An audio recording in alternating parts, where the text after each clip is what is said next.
Beliau adalah ayahanda dari Mas Karebet atau yang lebih dikenal dengan Joko Tingkir. Beliau juga murid kesayangan dari Syekh Siti Jenar. Ikuti perjalanan singkat saya dan sedikit mengupas tentang beliau, Ki Ageng Kebu Kenongo.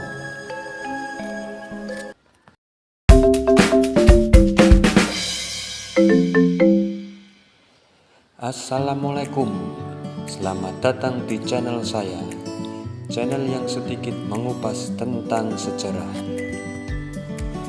Di pagi yang cerah ini saya sudah sampai ke Pasar Pengging dan mengikuti petunjuk arah menuju ke makam beliau Ki Ageng Kebu Kenongo atau dikenal dengan Ki Ageng Pengging. Udara di daerah Pengging ini sangatlah sejuk dan segar. Saya begitu menikmati perjalanan ini. Makam beliau terletak di Tubuh Gedong, Desa Jembungan, Kecamatan Banyudono, sekitar 300 meter dari Pasar Pengging.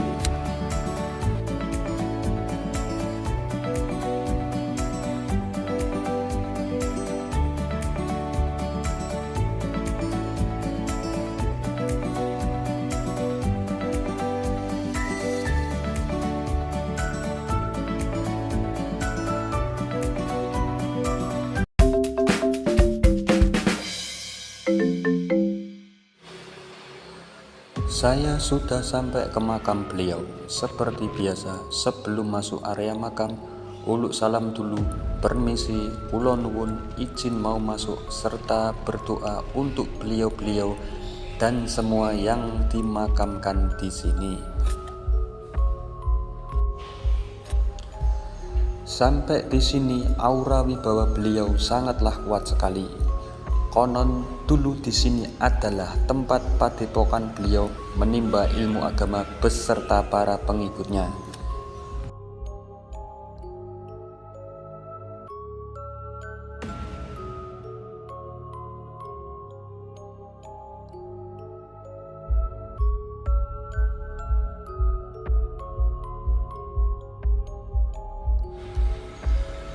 Dan ini adalah sedikit rangkuman tentang beliau. Tertulis, Raden Ki Kebu Kenongo atau Ki Ageng Kebu Kenongo garis miring Sang Hawardono diperkirakan lahir tahun 1472, dimakamkan di Cedong Jembungan Banyudono. Serat Kanda dan Babat Pengging menerangkan bahwa Kebu Kenongo adalah putra Handayaningrat dan meneruskan sebagai penguasa Pengging, dan memiliki gelar Ki Ageng Pengging (Ki Ageng Pengging II). Karena konflik Demak akhirnya dibunuh oleh Sunan Kudus. Diperkirakan ini di abad 16 sejaman dengan Sunan Tembayat dari Semarang yang kemudian tinggal di Wedi (Ki Ageng Pandan Arang). Dan ini adalah silsilah beliau dari Prabu Brawijaya V turun ke Ibunda Ratna Pembayun dan menikah dengan sang ayah Sri Mangkurung Prabu Handayaningrat ingkang pamungkas, dan turun ke beliau Ki Ageng Kebu Kenongo, dan turun ke Joko Tingkir atau Sultan Hadiwijoyo. Pada masa ayahnya yaitu Kiai Handayaningrat, Pengging berada di bawah kekuasaan Majapahit. Handayaningrat dibunuh oleh Sunan Ludung karena konflik pada waktu itu. Kemudian pada masa Kiai Kebu Kenongo, Pengging berada di bawah kekuasaan Kesultanan Demak. Kebu Kenongo berjumpa dan berguru kepada Syekh Siti Jenar yang berpaham manunggaling kawula Gusti. Seorang bangsawan berlaku seperti layaknya rakyat biasa, dan seorang rakyat atau kawula memiliki hak-hak yang sama dengan penguasanya.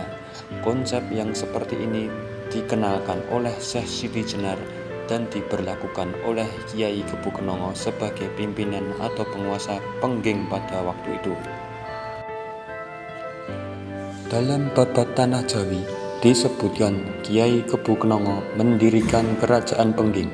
Kerajaan di sini bukan kerajaan yang berupa istana, punya kekuasaan dan lain-lain, tapi kekuasaan di mana basisnya adalah pengikut ajaran mungkin seperti Padepokan kalau sekarang. Sultan Demak pada waktu itu tahu berita tentang itu dan marah dan memberi perintah kepada Sunan Kudus untuk membinasakan Pengging atau membinasakan kekuasaan Pengging waktu itu karena dianggap ajaran Syekh Siti Jenar yang diikuti oleh Ki Kebu Kenongo dan pengikutnya itu sesat dan berbahaya. Pada bab lain diceritakan Sultan Demak yang mengetahui kalau Kebu Kenongo telah memeluk Islam dan menjadi penguasa atau pengganti ayahnya. Beliau Sultan Demak marah karena Kebu Kenongo tidak sowan ke Demak. Sultan Demak mengutus Ki Wonopolo untuk datang ke Pengging menemui Kebu Kenongo, menawari mau gabung ke Demak atau tidak. Kalau Anda menerima atau mau gabung, maka silahkan sowan ke Demak, ungkap beliau, dan diberi waktu selama 2 tahun. Kiai Kebu Kenongo ditunggu selama 2 tahun oleh Kesultanan Demak, tidak juga datang atau tidak menuruti Kesultanan Demak. Lalu Sultan Demak mengutus Sunan Kudus untuk memberi perhitungan terakhir. Sunan Kudus menemui Kebu Kenongo menyampaikan ajaran yang dibawanya. Akan tetapi Kebu Kenongo tetap masih mengimani berpendirian ajaran Syekh Siti Jenar dan di situ terjadi perseteruan. Kemudian Kiai Kebu Kenongo terbunuh oleh Sunan Kudus. Dalam analisa lain disebutkan Kesultanan Demak khawatir kalau kekuasaan Pengging bangkit karena bisa jadi penghubung Majapahit dan Kebu Kenongo harus terbunuh.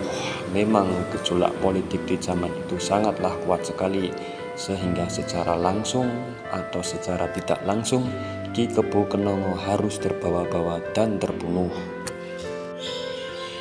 Di sini mungkin tidak 100% yang saya kisahkan ini benar faktanya. Mohon jangan dijadikan kebenaran mutlak, silahkan cari sumber lain sebagai penguat. Al-Fatihah untuk beliau. Dari sini saya menyempatkan untuk berkunjung ke Umbul Ngabean. Jaraknya sekitar 1 km dari makam Kebu Kenongo. Tempatnya sangat sejuk, udara dan airnya sangatlah segar. Saya bersantai dan menikmati sejenak alam di tempat ini.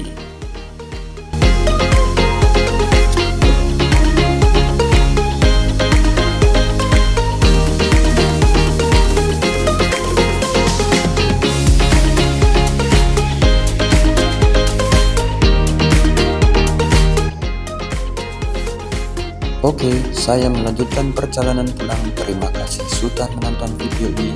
Sehat dan sukses untuk kita semua. Sampai jumpa di video saya selanjutnya. Wassalamualaikum warahmatullahi wabarakatuh.